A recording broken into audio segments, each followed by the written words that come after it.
Tough Touring. In front of me I've got a Tough Touring awning to tent bracket kit. This one's for a Bundutop tent, which we call a Bundu kit. It's a fitting kit. All the parts come in that little box, and there's a big bunch of rivets, which is the main thing that holds this bracket system on. There's also some rated eye bolts, which are handy if you want to lift the tent off the roof. It's just under a 6mm anyway. You can use a 6 if you want. You need a tech screw gun, which makes it easier, and a couple of tech screws, which we do include in the kit. We just give you a couple, and that's just to hold some of these little puppies. It's just to hold the brackets in place while you're fitting it. Makes it a lot easier. And a rivet gun. We're using an air rivet gun today because we do a lot of them, but you can use the hand style. Those clampy ones that go like that are far better than the ones that you grip.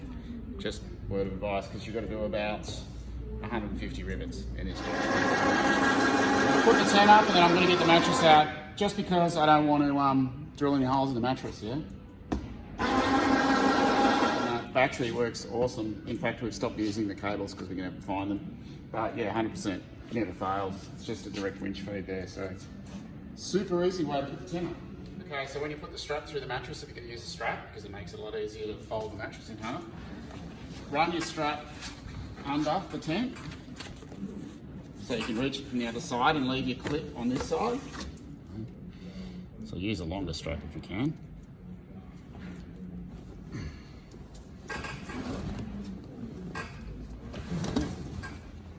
You can use the strap as a lever to fold the mattress in half, which makes it possible to fit out the doors. It's actually really hard to get the mattress out of most of the rooftop tents, but that method, if you can see that now in the video, works really well. So the easiest way to do these is grab the big bracket, that one, put it with a side bracket, this one. This is a basically a quick assembly, so it forms a corner pitch. So I'm just grabbing a couple of bolts, anything will do, and just finger tightening them together to hold them sort of in place. You've got two sides of the tent. You've got the side that has power on it here, which you don't want to put an awning on this side of the tent because you would not be able to get to your buttons. So awning goes on the other side of the tent. So now the awning bracket is to be mounted approximately 8mm from that edge on this tent on the bus. So what I've got here is some of those short rivets, and what I'm going to use these rivets for is a temporary hold to hold the awning bracket in place so that I can then drill out the holes and rivet it off. So basically pick a center spot where you're happy. If you go on the end first, it's harder to move the bracket if you didn't get it straight. So we'll usually go the first hole right in the center. Now I've basically done this a lot, so I'm just going to go, I know that that's about 8mm down. If you want to, you can mark it 8mm from here to here. I'm not going to. That's my first one, and that'll hold it in place for me. And then I'm going to come around to this side, and I'm going to do the same. I'm going to use my thumb to line it up, and I'm going to put a tech screw in to hold it in place. Now, the tech screws are great because they're also a smaller hole than the rivet hole. So if you're out 1mm or so, it doesn't really matter. If I back it off, I've still got quite a lot of movement to adjust and straighten the bracket. That's my two holding rivets. So from there, I'm going to drill out all of these holes.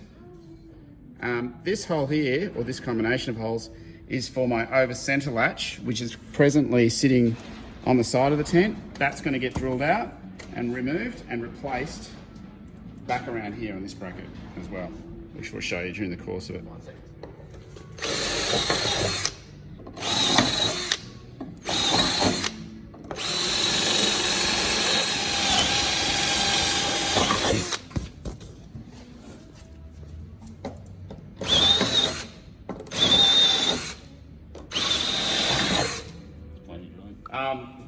We're going to now rivet the bracket on. I've pre-drilled all the holes in it.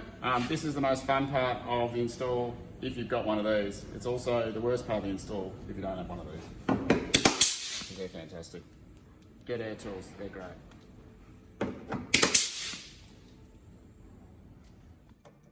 Oh, by the way, don't forget to take your tech screw out bore your hole back to one of those and then put a rivet in its place. Okay, so I'm going to take the over-center latches off on the side because obviously the awning is going to run along here now and that'll be hard to get at or impossible to get at because we want the awning nice and close. So to do that, you get your drill bit that you would use for your rivets, put it in the end of the rivet and drill the rivet out. It'll basically just fall out like that. Now the bottom ones, the only thing you've got to watch here is that as you run out of rivet, the drill will try to spin this latch, which can hit you in the fingers and really hurt. And it can also spin and scratch your paint. So hold on to it while you're drilling the last one out very securely. Now those holes where the old rivets were, we're going to put new rivets straight in those holes. There's no other preparation, just bang 3 in it and it seals it back up again.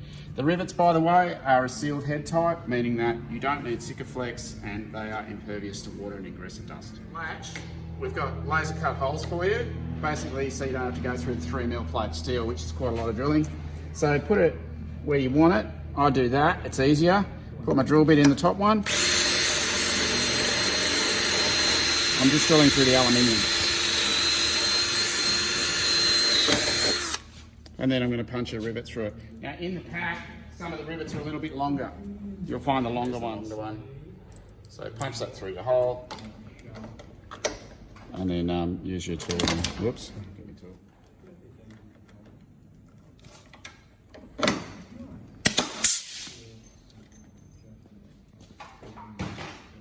Because it's held there now and I've got one in it, I can drill the other 2 out. A lot easier.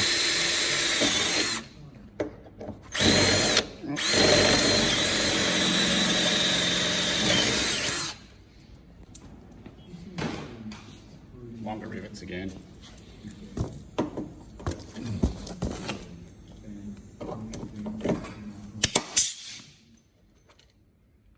The top rivet is quite tricky to get into an over-center latch. So in an over-center latch is quite hard to get to because the latch is in the way and the big gun that we have doesn't fit. So we get a small bolt, one of those, we slide it over the rivet, like so, which extends it. And then when you put it in, it actually fits. Fits in the hole. I've got to drill the hole, actually.